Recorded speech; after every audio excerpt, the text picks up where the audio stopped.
ओम श्री शक्ति नमः। ओम श्री शक्ति नमः। ओम श्री शक्ति नमः। भगवती उमा के काली का अवतार की कटार समाधि और सूरत के समक्ष समक्ष मेटिया का देवी की कृपा से मधु कैटव के वध वध का प्रसंग सुनाना। इसके इसके अनंतर साया पुरुष सर्ग कश्यप वंश मनवंत मनुवंश सत्यव्रतादि वंश पीतरकल्प तथा व्यासोत्पत्ति आदि का वर्णन सुनने के पश्चात मुनियों ने सूर्य से कहा, ब्रह्म बेटाओं में श्रेष्ठ सूर्य जी, हमने आपके मुख से भगवान शिव के अनेक इतिहासों से युक्त रमणीय कथा सुनी, जो उनके नाना अवतारों से संबंध रखती हैं तथा मनुष्यों को भोग और मोक्ष प्रदान करने वाली हैं। अब हम आपसे जगत जननी भगवती उमा का मनोहर चरित्र सुनना चाहते हैं। ब्रह्म परमात्मा महेश्वर की जो आद्या सनातनी शक्ति है, वे उमा नाम से विख्यात है। वे त्रिलोकी को उत्पन्न करने वाली पराशक्ति है। माँ मटे, दक्ष कन्या सती और हिमवान की पुत्री पार्वती, ये उमा के दो अवतार हमने सुने। सूर्य, अब उनके दूसरे अवतारों का वर्णन कीजिए। लक्ष्मी जननी जगदम्बा उमा के गुणों को सुनने से कौन बुद्धिमान पुरुष से विरत हो सकता है। ज्ञानी पुरुष भी कभी उनके कथा श्रवण के शुभ अवसरों को नहीं छोड़ते। सूर्य ने कहा, महात्माओं, तुम लोग धन्य हो और सर्वदा करते करते हो, क्योंकि पर अम्बा उमा के मान चरित्र के विषय में पूछ रहे हो। जो इस कथा को सुनते पूछते और बाजते हैं, उनके शरण कमलों की धूली धूली कोई ऋषियों ने तीर्थ माना है। जिनका शीत परम सवित्र स्वरूपा श्री उमा देवी के शीत में ही लीन है, वे पुरुष धन्य है, करते करते हैं। उनकी माता कुल भी धन्य है, जो समस्त कारणों की भी कारण रूपा देवेश्वरी उमा की स्तुति नहीं करते। वे माया के गुणों से मोहित तथा भाग्यहीन है, इसमें संशय नहीं है। जो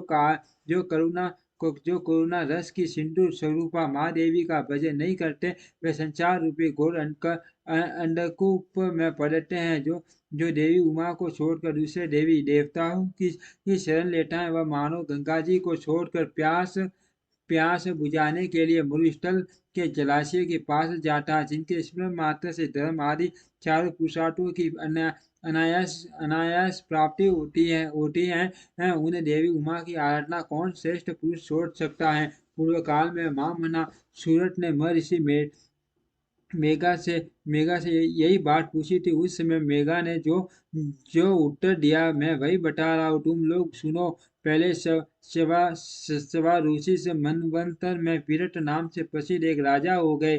उनके पुत्र सूरत हुए, जो मान बल और पराक्रम से संपन्न थे। वे दान निपुण सत्यवादी सर्वधर्म कुशल विद्वान देवी भक्त दया सागर तथा प्रजाजनों का भलीभांति पालन करने वाले थे। इंद्र के समान तेजस्वी राजा सूरत के पृथ्वी पर शासन करते समय 9 ऐसे राजा हुए, जो उनके हाथ से भूमंडल का राज्य छीन लेने के प्रयत्न में लगे थे। उन्होंने भोपाल सूरत की राजधानी रानी रानी कोलापुरी को चारों ओर से घेर लिया। उनके उनके साथ राजा का बड़ा भयानक युद्ध हुआ। उनके शत्रुगण बड़े प्रबल थे। अतः युद्ध में भूपाल सूरत की पराजय हुई। शत्रुओं ने सारा राज्य अपने अधिकार में करके सूरत को कोलापुरी से निकाल दिया। राजा अपनी दूसरी पुरी में आए और वहां मंत्रियों के साथ रहकर राज्य करने लगे, परंतु प्रबल विपक्षियों ने वहां भी आक्रमण करके उन्हें पराजित कर दिया। दैव योग से राजा के मंत्री आदि गण भी उनके शत्रु बन बैठे और खजाने में जो धन संचित था, वह सब उन विरोधी मंत्री आदि ने अपने हाथ में कर लिया। तब राजा सूरत शिकार के बहाने अकेले ही घोड़े पर सवार हो नगर से बाहर निकले और गहन वन में चले गए। वहां इधर उधर घूमते हुए राजा ने एक श्रेष्ठ मुनि का आश्रम देखा, जो चारों ओर फूलों के बगीचे लगे होने से बड़ी शोभा पा रहा था। वहां वेद मंत्रों की ध्वनि गूंज रही थी। सब जीव जंतु शांत भाव से रहते थे। मुनि के शिष्य तथा उनके उनके भी शिष्यों ने उस आश्रम को सब ओर से घेर रखा था। माँ मटे विप्रवर में मेघा के प्रभाव से उस आश्रम में माँ बलि व्याघ्र आदि अल्प शक्ति वाले गौ आदि पशुओं को पीड़ा नहीं देते थे। वहां जाने पर मुनिवर मेघा ने मीठे वसन भोजन और आसन द्वारा उन परम दयालु विद्वान नरेश का आदर सत्कार किया। एक दिन राजा सूरज बहुत ही चिंतित तथा मोह के वशीभूत होकर अनेक प्रकार से विचार कर रहे थे। इतने में ही वहां एक वैश्य आ पहुंचा। राजा ने उससे पूछा, भैया भैया तुम कौन हो और किस लिए यहाँ आए हो? क्या कारण है कि दुखी दिखाई दे रहे हो? यह मुझे बताओ। राजा के मुख से यह मधुर वचन सुनकर वैश्य परवर समाधि ने दोनों नेत्रों से आंसू बातें हुए प्रेम और नम्रता पूर्ण वाणी में इस प्रकार उत्तर दिया। वैश्य बोला, राजन मैं वैश्य हूँ, मेरा नाम समाधि है। मैं धनी के कुल में उत्पन्न हुआ हूँ, परंतु मेरे पुत्रों और स्त्री आदि ने धन के लोभ से मुझे घर से निकाल दिया है। अत अपने प्रारब्ध कर्म से दुखी हो मैं वन में चला आया हूँ। करुणा सागर प्रभु, यहाँ आकर मैं पुत्रों पौत्रों पत्नी भाई भतीजे तथा अन्य सूर्यों का कुशल समाचार नहीं जान पाता। राजा बोले, जिन व्यवसायी तथा धन के लोभी पुत्र आदि ने तुम्हें निकाल दिया है, उन्हीं उन्हीं के प्रति मूर्ख जीवन की बातें तुम प्रेम क्यों करते हो? वो वैश्य ने कहा, राजन आपने उत्तम बात कही है। आपकी वाणी सार गर्भित है तथापि स्नेह से बंधा हुआ मेरा मन अत्यंत मोह को प्राप्त हो रहा है। इस तरह मोह से व्याकुल हुए वैश्य और राजा दोनों मुनिवर मेघा के पास गए और वैश्य सहित राजा ने हाथ जोड़कर मुनि को प्रणाम किया और इस प्रकार कहा, भगवान आप हम दोनों के मोह पास को काट दीजिए। मुझे लक्ष्मी ने छोड़ दिया। राज्य लक्ष्मी ने छोड़ दिया और मैंने गहन वन की शरण ली, तथापि राज्य छिन जाने के कारण मुझे संतोष नहीं है। और ये वैश्य जिसे स्त्री आदि सर्जनों ने घर से निकाल दिया है, तथापि उनकी ओर से इसकी ममता दूर नहीं हो रही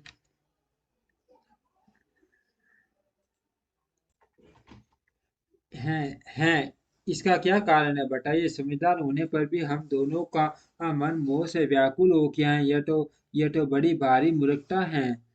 ऋषि बोले, राजन जनार्दन शक्ति स्वरूपा जगदम्बा माँ माया कही गई है। वे ही सबके मन को खींच कर मोह में डाल देती हैं, पर वो उनकी माया से मोहित होने के कारण ब्रह्मा आदि समस्त देवता भी परम तत्वों को नहीं जान पाते। फिर मनुष्य की तो बात ही क्या है। वे परमेश्वरी ही रज सत्व और तम इन तीनों गुणों का आश्रय ले समय अनुसार संपूर्ण विश्व की सृष्टि पालन और संहार करती है।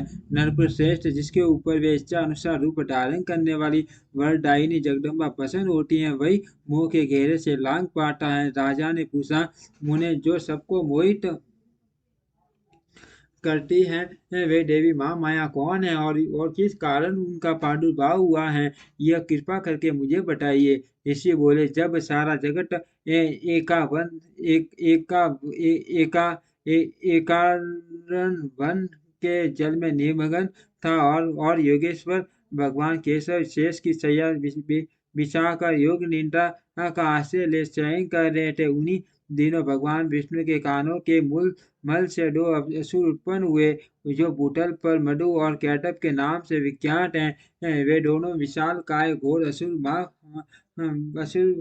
प्रलय काल के सूर्य की भांति तेजस्वी थे। उनके जबड़े अद्भुत बड़े थे। उनके मुख दांतों के कारण ऐसे विकराल दिखाई देते थे, मानो वे संपूर्ण जगत को खा जाने के लिए उद्यत हो। उन दोनों ने भगवान विष्णु की नाभि से प्रकट हुए कमल के ऊपर विराजमान ब्रह्मा को देख कर पूछा, अरे तू कौन है? ऐसा कहते हुए वे उन्हें मार डालने के लिए उद्यत हो गए।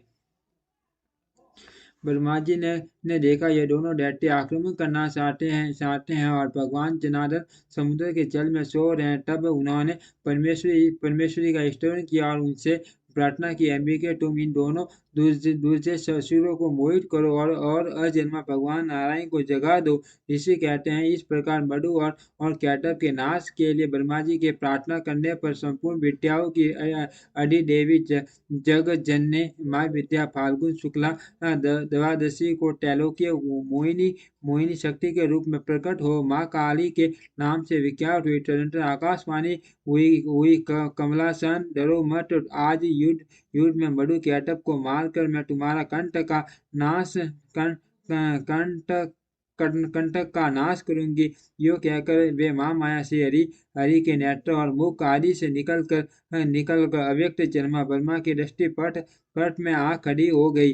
फिर तो दिवाली दे ऐसी के जनार्दन जाग उठे। उन्होंने अपने सामने दोनों दैत्य मधु और कैटअप को देखा। उन दैत्यों के साथ अतुल तेजस्वी विष्णु का 5,000 वर्षों तक माँ बाहु युद्ध हुआ। तब माँ माया के प्रभाव से मोहित हुए उन श्रेष्ठ दानवों ने लक्ष्मीपति से कहा, तुम हमसे मनोवांछित वर ग्रहण करो। नारायण बोले, यदि तुम लोग प्रसन्न हो तो मेरे हाथ से मारे जाओ, यही मेरा वर है, इसे दो। मैं तुम दोनों से दूसरा वर नहीं मांगता। ऋषि कहते हैं उन असुरों ने देखा सारी पृथ्वी एकान व के जल में डूबी हुई है। तब वे केशव से बोले, हम दोनों को ऐसी जगह मारो जहाँ जल से भीगी हुई धरती न हो। बहुत अच्छा कहकर भगवान विष्णु ने अपना परम तेजस्वी चक्र उठाया और अपनी जांग पर उनके मस्तक रख कर काट डाला। राजन, ये कालिका की उत्पत्ति का प्रसंग कहा गया है। माँ मटे, अब माँ लक्ष्मी के प्रादुर्भाव की कथा सुनो। देवी उमा निर्विकार और निराकार होकर भी देवताओं का दुख दूर करने के लिए युग युग में साकार रूप धारण करके प्रकट होती है। उनका शरीर ग्रहण उनकी इच्छा का वैभव कहा गया है। वे लीला से इसीलिए प्रकट होती हैं कि भक्तजन उनके गुणों का गान करते रहे। ओम श्री शक्ति नमः। ओम श्री शक्ति नमः। ओम श्री शक्ति नमः।